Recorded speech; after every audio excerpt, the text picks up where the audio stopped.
آنے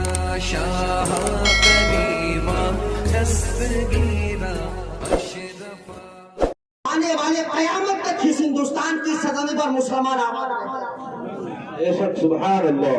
آج ضرورت بس اس بات کی ہے کہ ہمیں سمجھنا ہے کہ جس مذہب اسلام نے ساری دنیا میں تاریخ کو پیش کیا، جس مذہب اسلام نے تاریخ کی دنیا میں صدیق اکبر کو لا کر کھڑا کیا، جس مذہب اسلام نے تاریخ کی دنیا میں عمر فاروق کو لا کر کھڑا کیا، جس مذہب اسلام نے تاریخ کی دنیا میں عثمان غنی کو لا کر کھڑا کیا، جس مذہب اسلام نے تاریخ کی دنیا میں حضرت علی کو لا کر کھڑا کیا، آج ہمیں سمجھنا یہ ہے کہ اتنی مضبوطی اور طاقت کے ساتھ رہنے والی یہ قوم جو پوری دنیا میں 3 برے اعظموں میں 1300 سال تک حکومت کرنے والی یہ قوم مسلمان جو 3 برے اعظموں میں مسلسل 1300 سال تک حکومت کرتی رہی، جن مسلمان کے 250 خاندانوں نے پوری دنیا میں اپنی حکومت کا پرچم گاڑا ہے، مولا بات سمجھ میں نہیں آتی ہے کہ آج اس مذہب اسلام کے ماننے والوں پر ظلم کیوں؟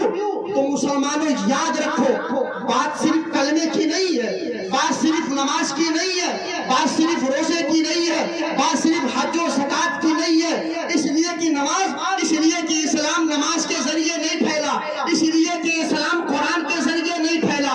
میں مانتا ہوں کہ اسلام قرآن کے ذریعے بھی پھیلا ہے، اسلام نماز کے ذریعے بھی پھیلا ہے، لیکن یاد رکھے جہاں جہاں قرآن کی بات آتی ہے، جہاں جہاں نماز کی بات آتی ہے، تو یاد رکھو ایک اسلام کو کتاب میں قید کرنے والوں، یاد رکھو نثار سبحانی بنا کے دوہل بولتا ہے، اسلام اگر ساری دنیا میں 1400 سال میں 1400 سال کی کم مدت میں ساری دنیا میں اسلام پھیلا ہے، تو اس کی صرف ایک وجہ یہ ہے کہ نبی کے اخلاق و کردار کی وجہ سے۔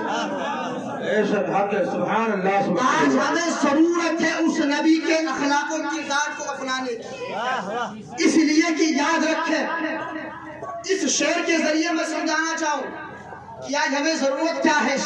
آج سے 100 برس پہلے ڈاکٹر اقبال نے کہا تھا کہ اپنے کردار کا تو غازی بن جا، اپنے کردار کا تو غازی بن جا، توڑ نہ پائے کوئی تجھے تو ایسی بازی بن جا، اور جیت نہ پائے کوئی تجھ سے تو ایسی بازی بن جا، اور توڑنے والے خود بنائیں گے مسجد اپنی، شرط یہ ہے کہ پہلے تو نمازی بن جا۔ توڑنے والے خود بنائیں گے مسجد اپنی، شرط یہ ہے کہ پہلے تو نمازی بن جا۔ درود پاک پڑھے بابا جلال اللہ صلی اللہ علیہ وسلم۔ نعرہ تکبیر۔ سب کے نام کو لکھ کر خدا کی بارگاہ میں جاتے ہیں، اور جانے کے بعد وہ فرشتے رب کعبہ کی بارگاہ میں عرض کرتے ہیں، پروردگار عالم ستھن کی سرزمین پر تیرا ایک مقرب بندہ آرام فرما رہا ہے جسے ساری دنیا عبداللطیف مولا چند نیکوکار بھی تھے، پروردگار عالم اس کی یہ لسٹ ہے، مولا اس کے یہ نامہ اعمال ہے۔ بخاری شریف کی حدیث پاک سنے، میرے آقا ارشاد فرماتے ہیں جب اللہ کے فرشتے اس بندوں کے نامہ اعمال کو رب کی بارگاہ میں پیش کرتے ہیں، اور رب کعبہ ارشاد فرماتا ہے اے فرشتوں گواہ ہو جاؤ انی غفرت لہم، اے اللہ کے فرشتوں گواہ ہو جاؤ اس مجلس میں آنے والے سارے لوگوں کے گناہوں کو میں نے معاف فرما دیا۔ اللہ کے ولیوں کی مجالس میں بیٹھنے والوں کے اللہ تعالیٰ گناہ صغائر کو معاف فرماتا ہے، سبحان اللہ کہتے۔ اور یہی تک نہیں، کوئی یہ پوچھے کہ اللہ کے ولیوں کی بارگاہ میں جاتے ہو دلائل پیش کرو، تو یاد رکھے ہم سنی ہے، سبحان اللہ بولتے ہیں، اور جو بولتے ہیں دلائل کی روشنی میں بولتے ہیں۔ سورہ رحمان حافظ ابن کثیر جس کی تفسیر لکھتے ہیں، اللہ کا قرآن کہتا ہے وَلِمَنْ خَافَ مَقَامَ رَبِّهِ جَنَّتَانِ۔ حضرت عمر فاروق رضی اللہ تعالیٰ عنہ کے زمانے میں ایک نوجوان تھا جو بڑا برگزیدہ ہو گیا، نماز کی پابندی کیا کرتا تھا، قرآن کی تلاوت کیا کرتا تھا، شریعت کی ساری چیزیں اس کے اندر پائی جاتی تھی۔ حضرت عمر فاروق رضی اللہ تعالیٰ عنہ کے زمانے میں آپ اس وقت مدینے میں موجود نہیں تھے بلکہ مدینے سے باہر گئے ہوئے تھے۔ وہ نوجوان عشاء کی نماز پڑھ کر مسجد سے باہر نکلتا ہے، نکلنے کے بعد ایک خوبصورت حسین و جمیل عورت اسے